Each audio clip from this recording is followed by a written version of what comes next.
Bueno, me presento, mi nombre es Fernanda Marín Rey, soy activista feminista por los derechos sexuales y reproductivos y la diversidad sexual, y pertenezco a la red de politólogas. Bueno, en esta breve cápsula voy a estar contándoles un poco de qué va la ley de interrupción voluntaria del embarazo en 3 causales en Chile, y principalmente, bueno, contarles cuáles han sido los obstáculos y los impedimentos que hemos tenido niñas, adolescentes y mujeres en acceder a esta prestación de salud, que por supuesto también es un reciente derecho que hemos de a poco comenzado a recuperar las mujeres en Chile desde el año 89, en que, digamos, transitamos a la democracia, ¿no? Desde la dictadura de Augusto Pinochet. Bueno, para hacer, digamos, un breve repaso y contarles un poco de qué trata esta ley de interrupción voluntaria del embarazo. Esta ley fue promulgada el año 2015, fue un proyecto que se comprometió durante el gobierno de Bachelet, y bueno, vamos a ver más adelante que lamentablemente, como ha sido implementada en un contexto de un gobierno de derecha, ha sido su implementación muy difícil. Y bueno, las 3 causales en que consiste esta ley dicen relación, por una parte, con el riesgo de vida de la mujer gestante, y este no tiene límite de semanas gestacionales. La segunda causal tiene relación con la inviabilidad fetal, tampoco presenta un límite de semanas gestacionales, digamos, no está establecido en el proyecto. Y la tercera causal, que es la más polémica y que fue la más polémica durante su discusión,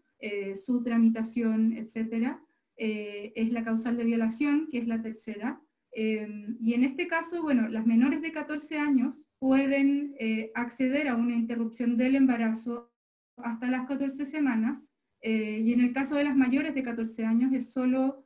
hasta las 12 semanas de embarazo. Eso, a grandes rasgos, de eso trata la ley en nuestro país.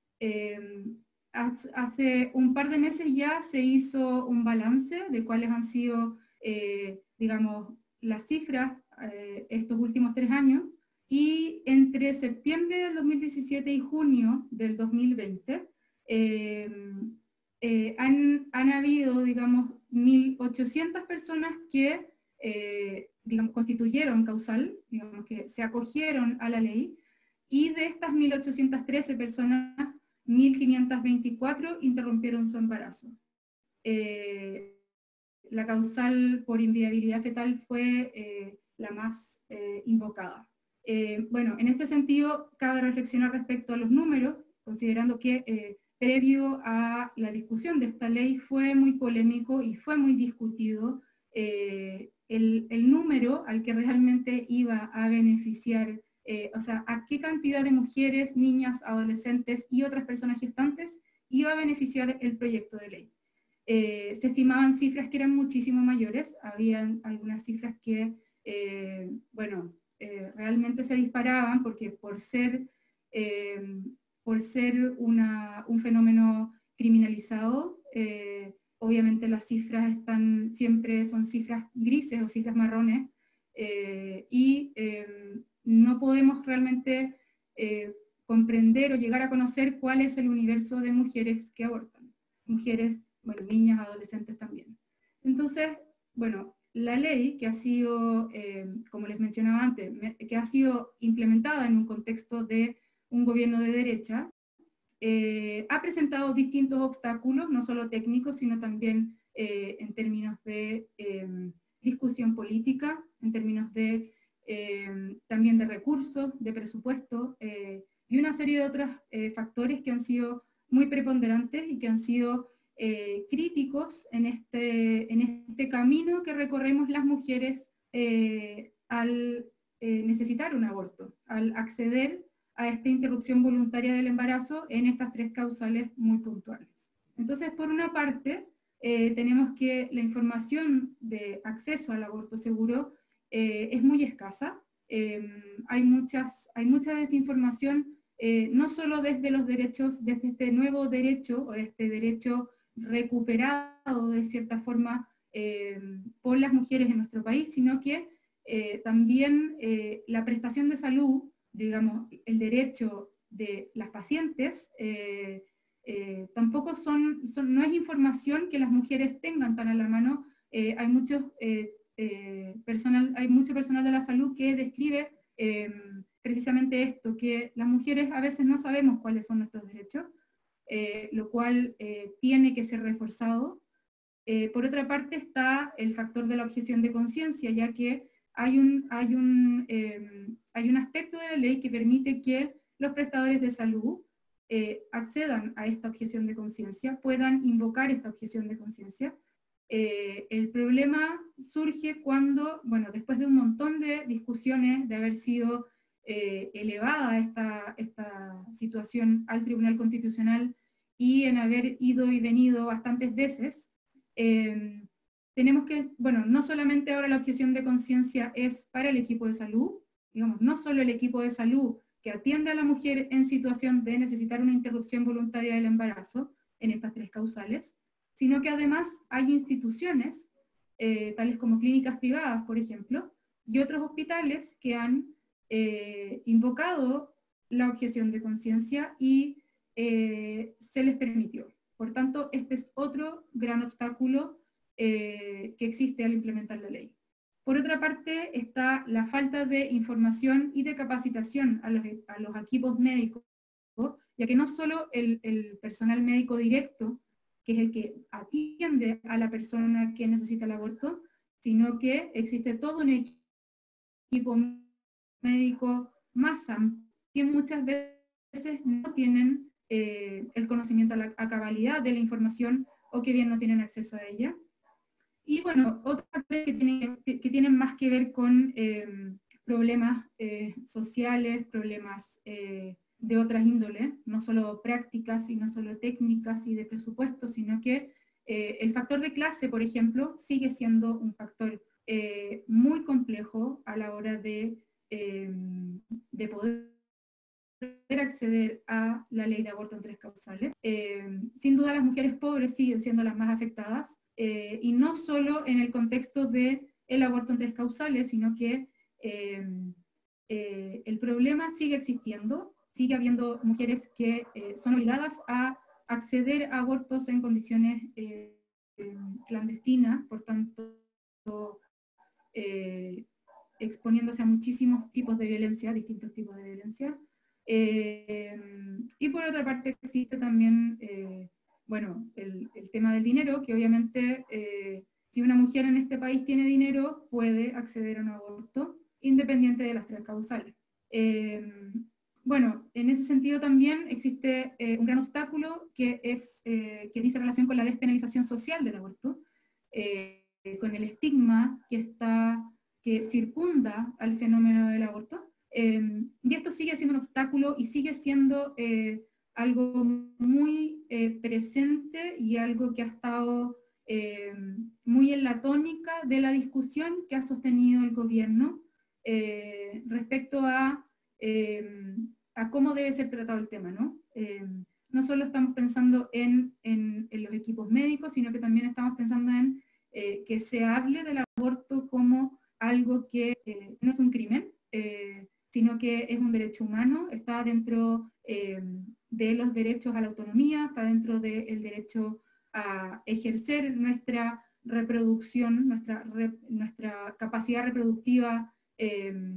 digamos, soberanamente sobre nuestros cuerpos. Y el gobierno ha insistido en este enfoque familista, en este enfoque no laico, siendo que el Estado de Chile es laico hace ya muchísimos años. Entonces, digamos, el problema de la difusión de información, el problema del acceso a la salud ha sido otro de los obstáculos que el gobierno no ha facilitado. Bueno, en ese sentido, estos han sido los obstáculos y precisamente como estamos hablando de violencia de género puntualmente, ¿por qué el aborto o el negar el derecho a abortar sería violencia? Las mujeres estamos obligadas a abortar en condiciones de clandestinidad, cuando el aborto es totalmente criminalizado. En el caso de Chile se ha despenalizado en estas 3 causales, pero hay mujeres que van a seguir abortando, esto es una realidad, y como les mencionaba antes, esto sigue siendo un factor de múltiples, digamos, de exposición a múltiples violencias, no solo la reproductiva, sino que también de violencia sexual, de violencia económica, de cómo las mujeres se mueven, se ven obligadas a moverse en este, digamos, al margen de la legalidad, y se deben exponer a situaciones a las que nunca deben estar expuestas. Por otro lado, no se trata solo de que el Estado no interfiera en la privacidad de las mujeres, sino que precisamente debe habilitar